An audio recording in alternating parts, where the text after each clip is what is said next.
What's going on, Paisanos? V here, coming at you guys with another Mario Watch today. Guys, before we begin, make sure to check out my Twitch channel, twitch.tv, YGOPaisano. Been doing remote duels about Monday to Friday. Today we're going to be doing remote duels around 6 o'clock p.m. Eastern Standard Time. This Saturday, actually, I might be doing an IRL, the pre-release, but do an IRL, so check off it out. Once again, it's going to be Twitch TV, YGO_Paisano. Link's going to be down below. Also, if you want to check out my website, YGOPaisano.com, I have a bunch of field centers and tokens you might want to check out.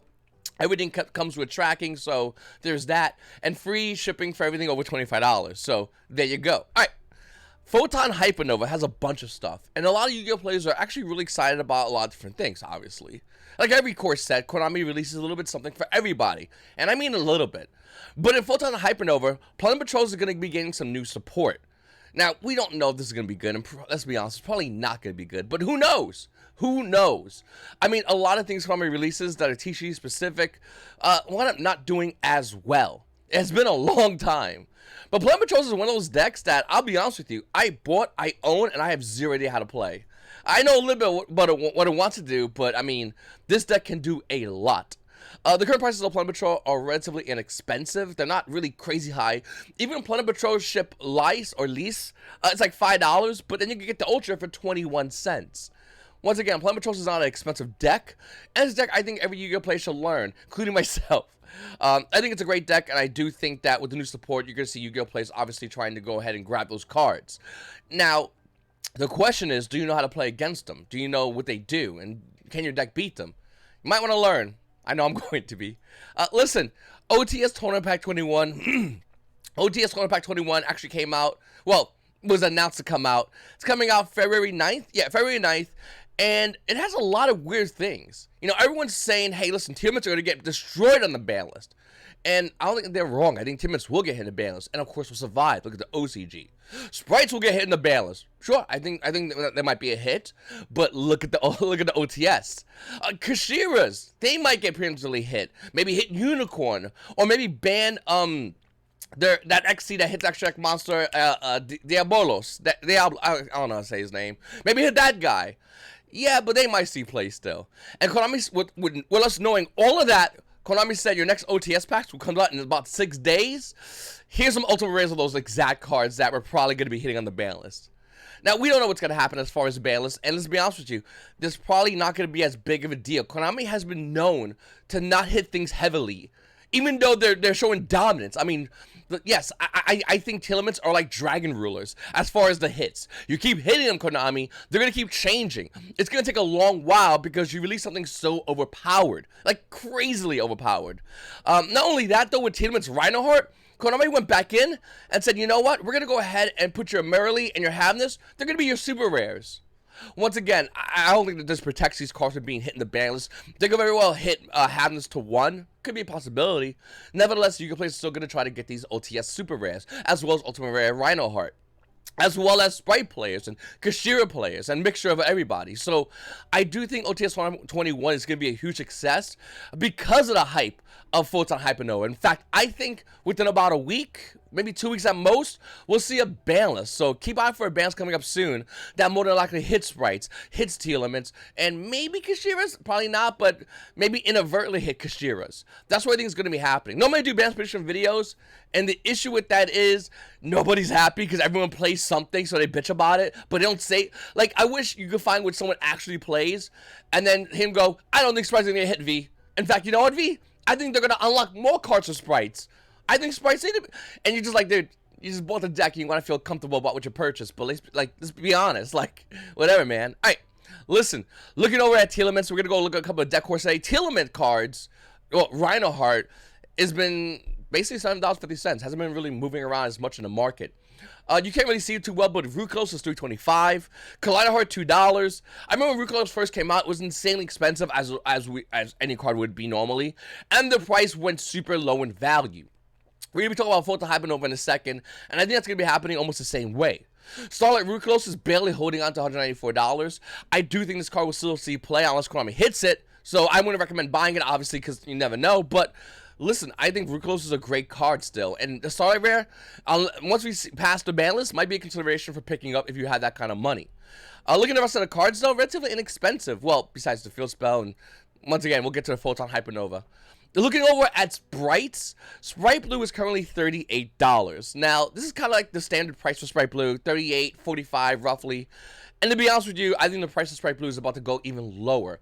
Holding Secret Rare Sprite Blues right now, unless you're playing Sprites right now, makes almost no sense because when the Ultimate Rare comes out, the value of the Secret Rare will more than likely go down as Yu-Gi-Oh! Players run to that version. Well, that's the Ultimate Rare version. Anyway, looking over at Sprite Elf, which should have got a reprint as a Super Rare, like Konami.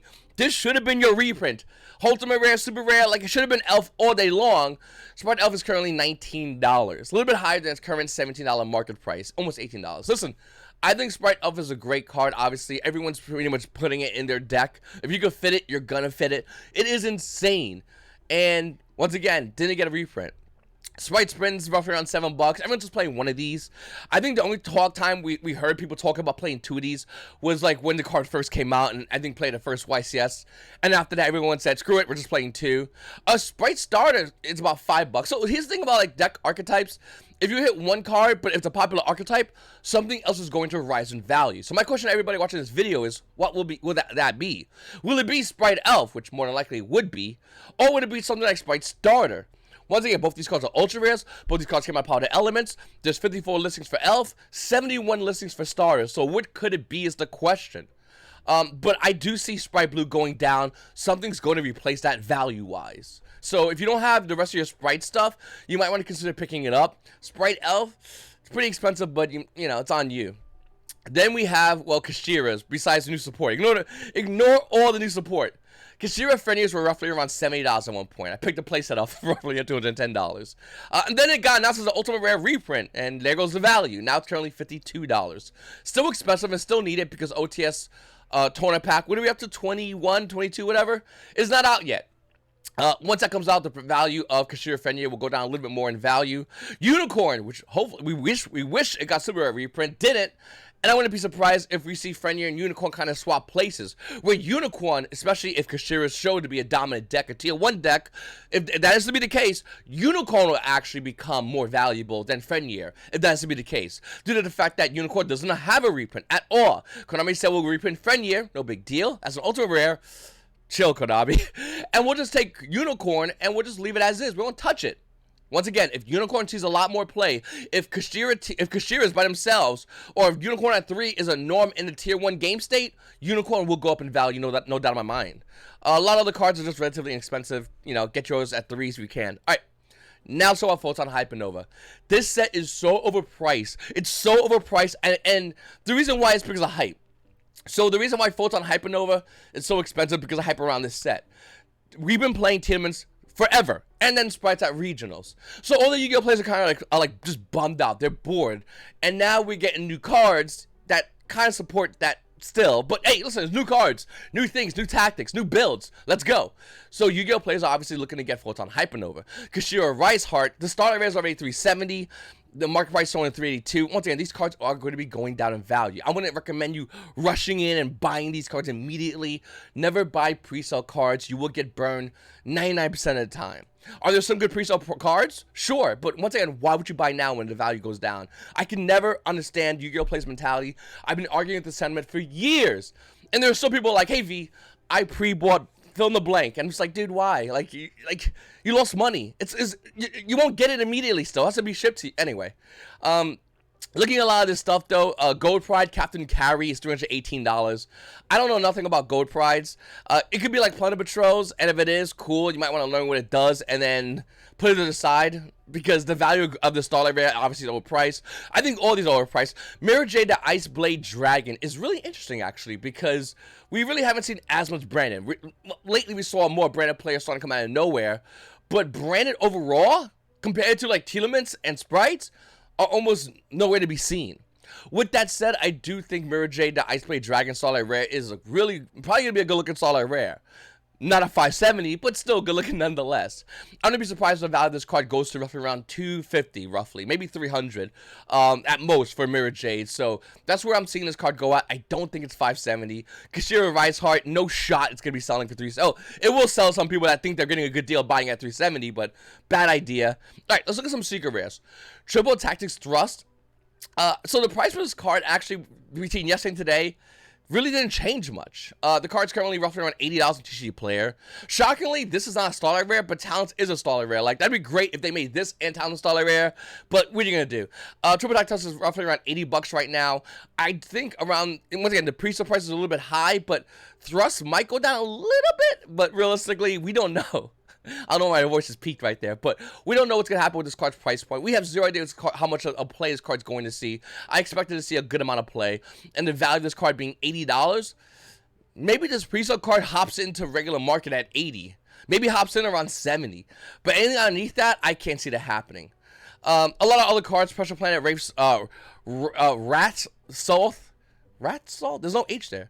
All these other cards, I mean, I still think they're overpriced, obviously. I don't think these cards are really worth their value because we don't know if they're going to see play. Like, if you're getting Kashiras, you're only getting them, in my opinion, and looking to play them if, well, if you already have Tilaments. Like, if you get Kashiras and you don't have Tilaments, that's fine, I guess. But, like, if your deck flops, you overpaid for a deck that flops. It's a gamble. Now, will Kashiras flop? Probably not. The deck looks really good, and I think Kashiras will definitely see a lot of play in the TCG. But will they be at the same level as Tilaments? That is the question that needs to be asked. That's the question that everyone has to answer individually. Some are already doing that. I know I have a buddy of my locals who just went full in on Kashiras. He said this will be at the same power as Tilaments. Will it? Maybe the first 2 weeks, but we'll have to see post-balance. Once again, I think a week or two after the release of Photon Hypernova. You know, Amazing Offenders didn't really do nothing. It had Pearlies, which in the OCG is seeing some play. It had some really cool cards like Makankos. OCG is seeing some play sporadically, of course, on both of these. Rescue Ace isn't seeing as much play. I'm hoping these prices go down even lower because I really want to buy this for myself, just for my collection. And other cards like 1-for-1, the CR, spiked down in value. Current value 1-for-1 is roughly around $49. I do see this card going lower in value. We got to keep an eye on this card because this card does see sporadic play in the Yu-Gi-Oh! TCG meta, sporadically. But listen, a CR 1-for-1 is not a bad CR. There's other ultra rares and whatnot, but this is the highest rarity version of 1-for-1. I think out of Amazing Offenders, this Isolde might be the two cards you might want to consider picking up. Isolde, I believe, is roughly, people usually grab around 2. 1-for-1, obviously, since it's limited, you want to get 1, but once again, the prices are still a little bit too high. Amazing Offenders is still a relatively new set, so you want to wait on this, but keep an eye out for these cards. Speed Duels. Man, Konami just loves just like giving us new things that have nothing to do with anything. Speed Duels, when it first came out, had a huge chance. It was Duel Links IRL, which Duel Links has a huge community, so obviously if you get those players to play real Yu-Gi-Oh! IRL, once again, it's win-win. The issue with Speed Duels is Konami doesn't really do them as much. They kind of pawned it off on the OTS store and to give it side events at Yu-Gi-Oh! YCS events. Side events actually not that bad. The playmat stuff for a good amount of money, but pawning your events off on OTS stores on top of their locals, on top of Time Wizard format, is a bit too much. And obviously a lot of OTS stores now have a bunch of Speed Duel stuff, GX Paradox. You got sporadic pockets of Speed Duel players, but it's nowhere near as big as anything. I would argue there are probably more GOAT players than Speed Duel players. But yet we get Speed Duel sets, and GOATs kind of have to like pick and choose if they have any cards of GOATs. Listen, looking at Speed Duel GX, the Midterm Paradox, you obviously know I don't recommend you buy the sealed, but other cards like Hero Live Secret Rare is not bad, $3. Dogeron comes in here, Secret Rare, $2. Like, there's decent value in these Speed Duel cards for TCG players, but you gotta pick and choose. And if you're playing any Time Wizard format kind of deck, or whatever Time Wizard format deck you play, there's sporadic value in here for you as well, but that's all it really is. It sucks because I really wanted Speed Duels to take off. It had the potential chance to take off, but it just didn't. In fact, look over at Speed Duels 1 Pack 4. Like, there's still value here. Old Vindictive is 120. Dark Butcher Curtain's 90. Oh, almost near 90. Giant Rat's 55 for these ultra rares, which is their version of like an Ultima Rare and an OTS pack. Like, there is value here.